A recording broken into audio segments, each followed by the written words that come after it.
Greetings, all. I, of course, am honored to be part of this occasion and this panel, most of whom I know, and Yale, who I don't know personally, but whose work I've admired for so long.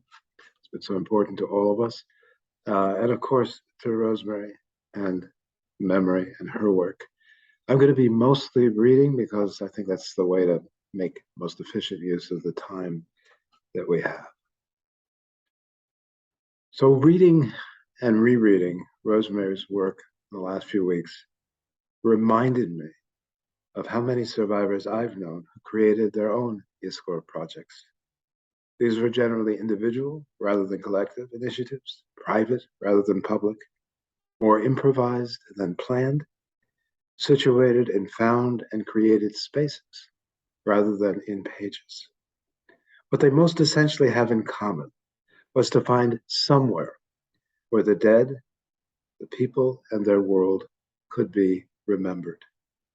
Such attempts were partial, uncertain, and in many cases knowingly futile, or at least severely limited, but no less compelling for that.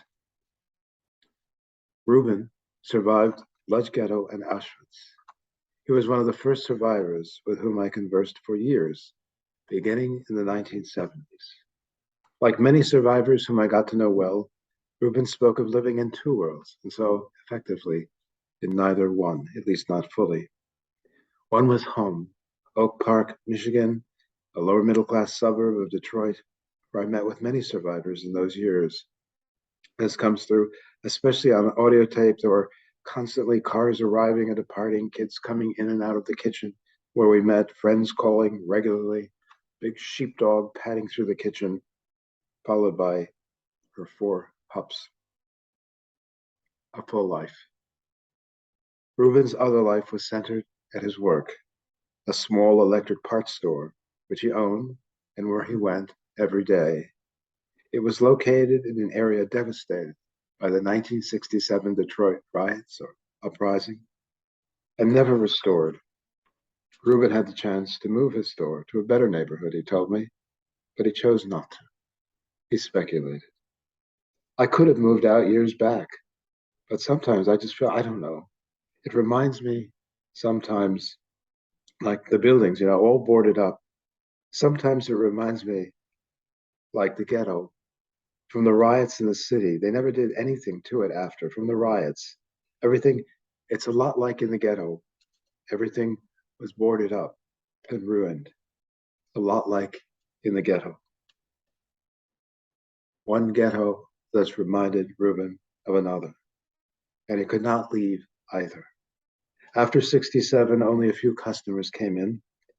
Rubin spent most of each day alone in his store, dreaming back, as he said, not mainly to the ghetto, but to the world of pre-war Jewish Lodz.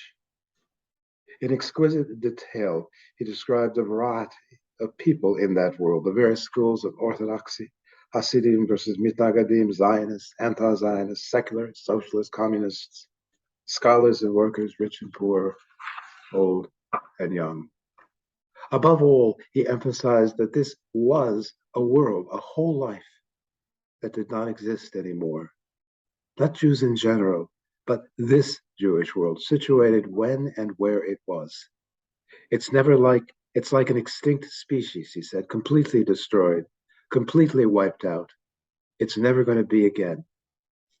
He told me he even imagined writing a novel, quote, not about the Holocaust, but about the whole life before the Holocaust, with the Holocaust included. A novel around different characters, the good, the bad, how happy they were, how sad they were at different times, the way they lived, the way they worked, the way they dealt with people. Rubin never wrote his novel. He told me it was simply too painful and too difficult to capture the world he remembered. And as he constantly reiterated, that world was gone. Still, I have suggested that he enacted the Yisker book he might have written by finding a ghetto that reminded him of that ghetto, by choosing not to leave, by striving to remember, by imagining the monument, which is what he called the novel, that he would have written if he could, if he were able. It was a Yizkor space, a somewhere enclosed in the ruins of an American city, an empty store, and Reuben's grief. It was unpublished and unpublic. It was a kind of dream. Aggie Reuben was the closest of the survivors whom I got to know over the course of all of my work. We were friends who became mutually adopted family, co-authors. We wrote a book together, from which you'll hear some excerpts, centrally important in each other's lives. Like Reuben, Aggie also lived in two worlds. Quote, we push away the past and we're constantly drawn back to it. When we are here, we are also there. And even the past is split in two, memories of home, which we usually try to recapture, and memories of the destruction of home, which we usually try to forget. Unlike Reuben, Aggie did not remember most of her life before, although they were roughly the same age, mid-teens, during the war. Her own explanation was that in shielding herself from memories of the destruction, she also blocked out her memory of much that was before it. She once said, the life I was made to live is gone. I'm alive in another life. A reunion of Jewish survivors from Munkach, her hometown, coincided with the 1981 World Gathering of Jewish Holocaust survivors in Jerusalem. She was excited to attend, wondering if it would trigger memories of her life that had been hers, and whether she herself would be remembered. To her great surprise, both happened, especially the latter. You mean you remember me, she would say. I existed. We existed. I wasn't sure. Once back home, however, it all faded again.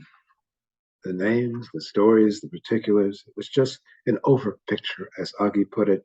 At most, it was something that she could remember being remembered.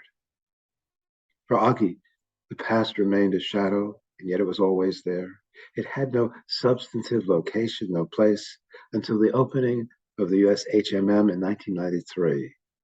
She's one of the survivors represented in the video that plays at the end of the permanent exhibit, and so she and her husband, also a survivor, were invited to the opening, and I got to go with them.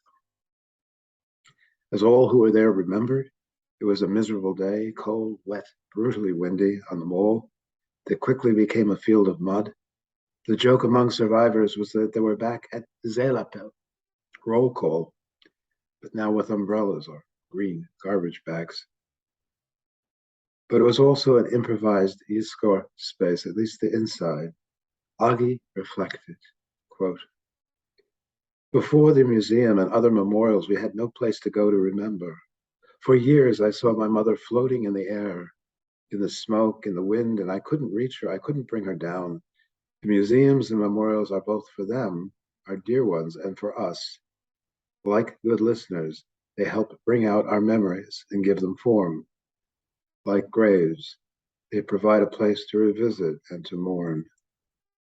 Still, I must tell you candidly that this is also improvisation, and we know it. We want to believe that our families and communities did not die in vain, totally without meaning.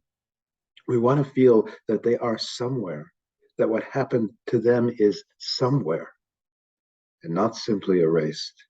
We want to believe all of this, even as we are reminded that it is cold and it is raining and the wind still blows.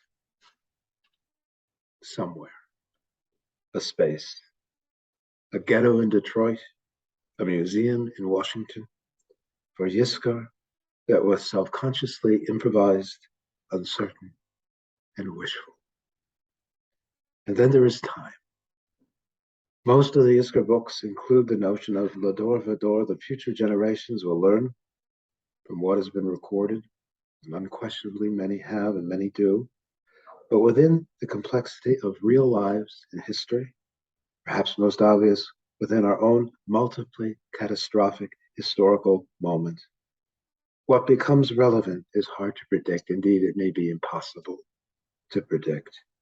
Agi knew this, that legacies were also improvised and contingent. For her and for us, I end with this passage, as I often do. The one relevant background history is Agi's memory of the initial selection at Auschwitz. She went one way, her mother, little brother, and nephew went the other. She ran over to be with them, her family. The SS literally shoved her back, pushed her to the ground, and over the madness, her mother saw what was happening, even as her own group was being led away. She called out to Agi, "Go, my child, go. We will see each other tomorrow." And of course, Agi never saw her mother again. She sometimes concluded this memory, and I've been going ever since then. And she wrote about legacy in our book. Survivor, testimony, legacies. These are the words that now describe who we are, what we remember, what we have to pass on. They are the official words, words for gatherings, ceremonies, occasions. As important as such words can be, I've never been entirely comfortable with them. Some of you will know that we share that. But then she came to legacies again. Legacies.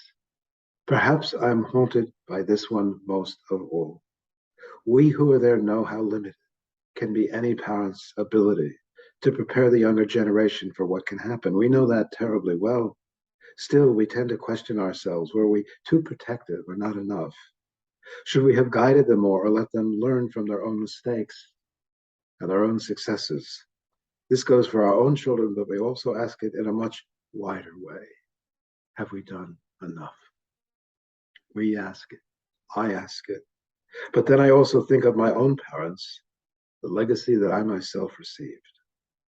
And I realize it is made up of so many little things that turned out to be precious to me, things that I gathered up as much because I needed them as because my parents wanted me to have them. I barely remember my mother's face, but I remember her care, her love, her principles, certain ways one tries to live one's life.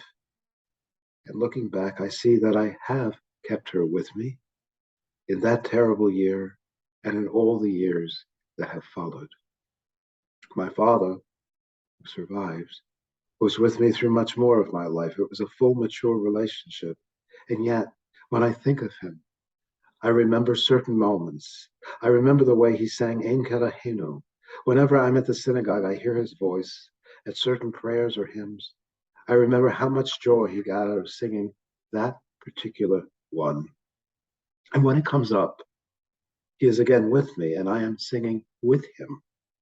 It is the harmony of voices that makes the legacy. The way I tune myself to him and feel his spirit still singing through my own voice. Even now, we are singing together. Indeed, even now, we are singing together. So actually, what is a legacy? It's these small things that are taken up by those who follow. I can provide whatever I can provide, but in the end, my legacy is not up to me. It's up to whomever comes after to pick up this bit, remember that part, find harmony with whatever note, as it may apply to their own circumstances, which I know will be different from mine. You will take what you choose, what you need, just as I did. I can only wish you well and wish you peace. So one last time in these pages, I remember my mother's wave, and I repeat what she said to me as she looked across the mud and the agony, trying to get my attention, trying to imagine a future, trying to invoke hope, trying to bestow the only blessing that in the end this world allows. Go, my child, go. Go, my beloved children and grandchildren. Go, my dear readers, comrades, and friends. Go, my kind listeners. Go.